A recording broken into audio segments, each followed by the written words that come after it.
1,3 triliun untuk data. Waduh, mati saya bilang itu. Saya nggak akan pegang duitnya, tapi saya pegang catatan nih gitu. Itu pasti saya akan kontrol. Kenapa? Salah satu yang masih menjadi perdebatan sampai sekarang adalah ketika Gus Dur membubarkan Departemen Sosial dan Departemen Penerangan. Kalau Departemen Sosial dulu, apa alasan persisnya? Sementara banyak orang terlantar yang harus diayomi oleh departemen itu. Persisnya itu, karena departemen itu yang mestinya mengayomi rakyat, ternyata korupsinya gede-gedean. Sampai hari ini. Kalau membunuh tikus kan tidak perlu membakar lumbungnya. Oh memang. Kenapa Anda bakar lumbungnya? Bukan, karena tikusnya sudah menguasai lumbung.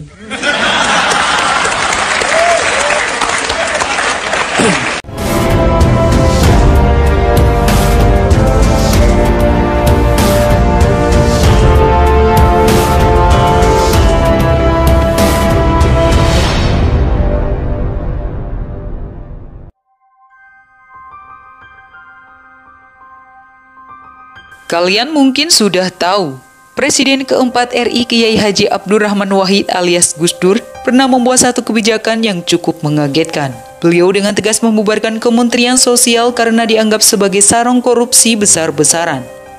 Banyak duit negara yang digerogoti tikus-tikus berdasi di institusi tersebut, sehingga program kerja yang direncanakan tak berjalan efektif.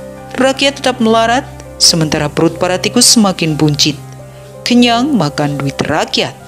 Maksud Gus Dur membubarkan Kemensos sudah bisa ditebak arahnya. Beliau ingin memberangus seluruh tikus-tikus di kementerian tersebut sekaligus menghancurkan lumbungnya. Namun, nyatanya para tikus lebih pintar. Mereka dengan cepat pindah ke lumbung lain dan korupsi tetap saja merajalela. Kemensos kembali diaktifkan pada zaman pemerintahan Presiden Megawati Soekarno Putri. Tujuannya ingin program-program pembangunan sosial di bidang kesejahteraan masyarakat kembali berjalan. Boleh jadi, maksud Presiden RI kelima ini baik, akan tetapi tanpa disadari, tikus-tikus Kemensos kembali berpesta pora. Bukti nyata, Mensos Bakhtiar Hamzah ditangkap KPK karena terbukti melakukan tindak pidana korupsi. Bakhtiar diduga terlibat dalam beberapa kasus. Misal, pengadaan mesin jahit anggaran 2004, pengadaan sapi potong 2006, dan pengadaan kain sarung 2008. Ketiga kasus itu semuanya bersumber dari APBN. Setelah Bakhtiar, ada lagi Mensos yang ditangkap lembaga anti rasuah, yakni Idrus Marham. Meski demikian, korupsi yang dia lakukan bukan dana Kemensos, melainkan kasus dugaan korupsi kontrak kerjasama pembangunan PLTU Riau. Paling anyar, Mensos yang terjaring kasus korupsi adalah Juliari Peter Batubara. Politisi PDI Perjuangan ini terjaring dengan kasus suap pengadaan bantuan sosial atau bansos untuk wilayah Jabodetabek. Dalam kasus ini tidak hanya Juliari yang ditangkap KPK, melainkan ada sejumlah penjabat Kemensos lainnya yang juga bernasib serupa.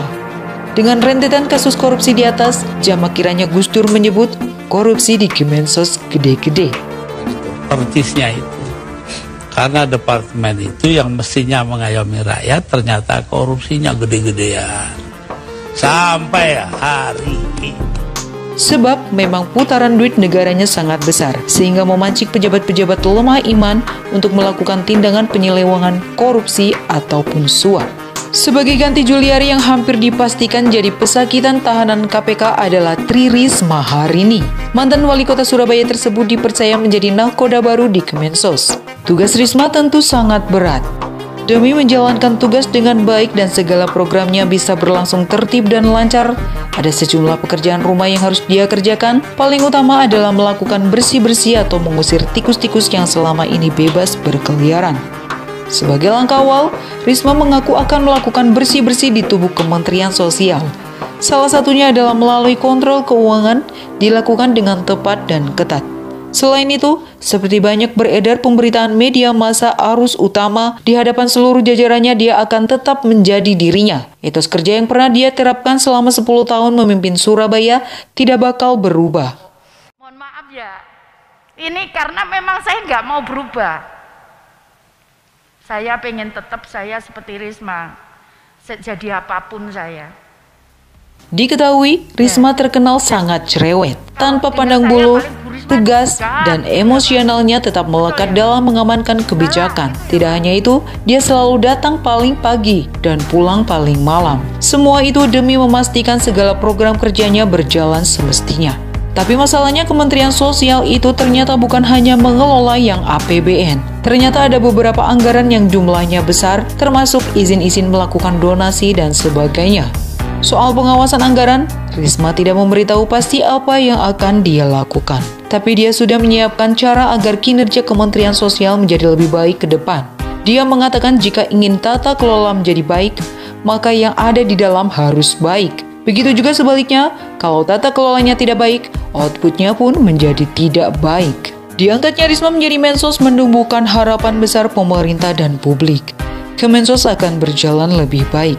Harapan ini bukan isapan jempol semata. Dipilihnya wanita kelahiran Kediri 20 November 1961 ini nyaris tidak ada protes sedikit pun. Ini membuktikan bahwa publik benar-benar percaya terhadapnya. Kemensos yang mengelola anggaran dengan jumlah sangat besar untuk disalurkan kepada masyarakat yang berhak memang sungguh tepat bila dipercayakan kepada orang yang sudah terbukti integritasnya. Risma adalah salah satunya. Orang dengan integritas sebagus Risma memang harus ditempatkan menjaga uang rakyat agar tidak digerogoti tikus-tikus. Biasanya orang-orang seperti ini bakal banyak musuh. Banyak yang akan marah karena tidak bisa lagi berpesta pora membuncitkan perutnya. Semoga saja etos dan prestasi kerjanya selama memimpin Surabaya benar-benar bisa diterapkan dan menular terhadap segenap jajarannya di Kemensos. Risma tentu saja tidak bakalan bisa membakar lumbungnya demi memberantas tikus. Paling tidak, dia mampu mengusirnya atau menerbitkan sebuah kebijakan yang membuat tikus tidak berdaya serta tidak koruptif.